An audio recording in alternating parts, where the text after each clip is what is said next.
खटखटा बाबा की कहानी। खटखटा बाबा की कहानी। खटखटा बाबा की कहानी 1905 में शुरू होती है। उत्तर प्रदेश तब के सेंट्रल प्रोविंस के इटावा में एक डिप्टी कलेक्टर हुआ करते थे। उनका नाम था पंडित शिव प्रसाद चौधरी। वे मूल रूप कश्मीरी पंडित थे। उन्हें मिस्टर सपरू के नाम से बुलाया जाता था। सपरू जी अपना दिन भर का काम खत्म कर रात के 10 बजे सोने आते। उनका एक सहायक हुआ करता था, उसका नाम मनोहर था। जैसे ही साहब आते, मनोहर उनकी सेवा में लग जाता, उनके नहाने धोने खाने पीने का पूरा प्रबंध करता। जब सपरू साहब के सोने का समय हो जाता तब वो अपने मालिक के पैर दबाता और उनके सो जाने पर ही वहां से जाता। उस दिन भी ऐसा ही हुआ। सपरू साहब सोने के लिए आ चुके थे। मनोहर उनके पैर दबा रहा था।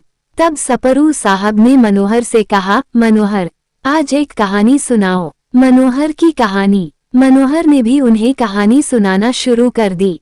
एक बार की बात है, एक भव्य राज्य में एक अहंकारी राजकुमारी रहती थी। उसकी बहुत सारी दासियां थी। सभी दासियां पूरी सतर्कता से के साथ अपने कार्य को करती थी। उसकी एक खास दासी थी जो उसके बिस्तर को प्रतिदिन साफ सुथरा करती, सजाती एवं उस पर इत्र लगती। साथ ही प्रतिदिन वह राजकुमारी के कमरे को सजाती। एक दिन की बात है, नगर में उत्सव का आयोजन होना था। सभी दासियों के पास बहुत कार्य थे। इस दासी के पास भी बहुत सारे कार्य थे। उसने सारे कार्य समाप्त कर राजकुमारी के कक्षा की सजावट के लिए पहुंची। अत्यंत थकी दासी ने पूरी लगन के साथ राजकुमारी के कक्ष को सजाया। फिर इत्र भी उनके बिस्तर पर लगा दिया। अपनी सजावट देख दासी अति प्रसन्न हो रही थी। सोचा आज तो राजकुमारी अति प्रसन्न होंगी। दासी को मिला दंड। फिर उसके मन में ख्याल आया कि क्यों न मैं भी एक बार इस बिस्तर पर सर रख कर देखूं कि इस पर सोकर कैसा लगता है। दासी अति थकी हुई थी। साथ ही कमरे में आ रही ठंडी हवा ने मानो लोरी का काम किया हो। दासी को पता भी नहीं चला कि उसे कब नींद आ गई। उसके सोते ही राजकुमारी वहां आ गई। राजकुमारी ने दासी को अपने बिस्तर पर सोता देख अपना आपा खो दिया। राजकुमारी के अहंकार को ठेस पहुंची कि मेरे बिस्तर पर कोई दासी सो रही है। वह चिल्ला उठी, रे दासी, तेरी औकात की तू मेरे बिस्तर पर सोए। तुझ जैसी को मेरे कमरे में आने की अनुमति है, वही पर्याप्त है, और तूने मेरे बिस्तर पर अपने नीच देह को रखने का दुस्साहस किया। तुझे अभी के अभी यहीं 60 कोड़े मारे जाएं। दासी की माफी और हंसी। दासी राजकुमारी के पैरों में गिरकर जीवन दान मांगने लगी। बोली, राजकुमारी, मैं 60 कोड़े का दर्द नहीं सह पाऊंगी। मुझे माफ कर दीजिए, मुझसे गलती हुई है, परंतु आप मुझे गलत समझ रही हैं। मेरा आपके बिस्तर पर सोने की कोई मंशा नहीं थी।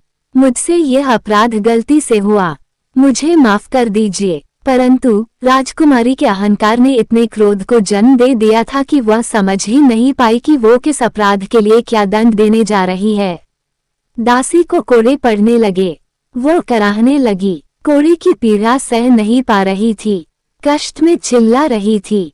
जब लगभग उसे 30 कोड़े पड़ चुके थे तब वह अचानक से हंसने लगी। उसकी हंसी सुनकर सब अचंभित रह गए। दासी का ज्ञान। राजकुमारी ने उसके हंसने का कारण पूछा।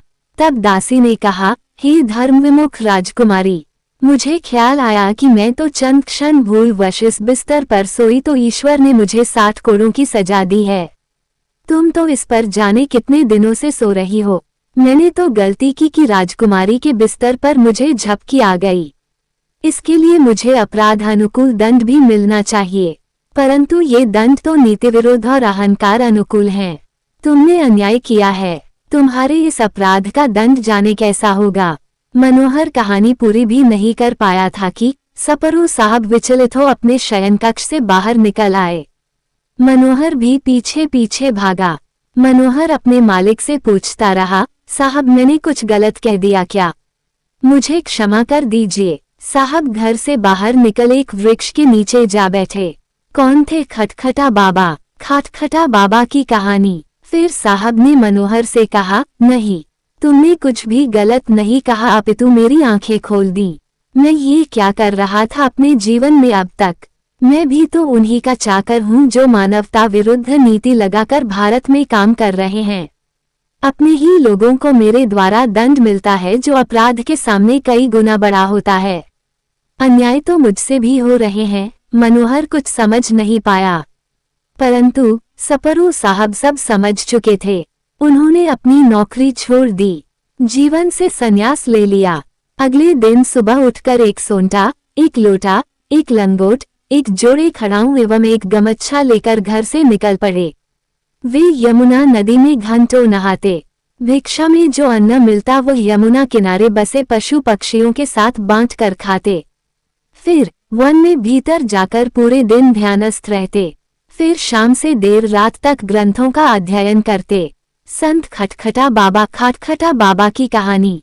जब वे चलते तो उनके खड़ाऊं से खटखट की आवाज आती है, इसलिए आसपास के लोगों ने उनका नाम खटखटा बाबा रख दिया। वे आज भी वह खटखटा बाबा के नाम से ही जाने जाते हैं। सरस्वती पीठ बाबा का आश्रय बन गया। बाबा को मौसम से कोई प्रभाव नहीं पड़ता। वे सदैव खुले आसमान के नीचे ही सोते, मानो गर्मी, सर्दी और बरसात उनके मित्र हों। जल्दी ही बाबा खटखट बाबा के चमत्कार एवं ज्ञान की बातें पूरे भारत में होने लगी। दूर दूर से लोग बाबा के दर्शन को आते। बाबा भौतिकता के मद में चूर लोगों को रोज समझाते कि चाकरी ही करनी है तो मन की नहीं ईश्वर की करो, जीवन को व्यर्थ मत करो। बाबा मूल रूप से कश्मीरी थे। वहां के राजा हरि सिंह भी बाबा के दर्शन को आते। उत्तर प्रदेश के जसवंत नगर में बाबा का मंदिर है।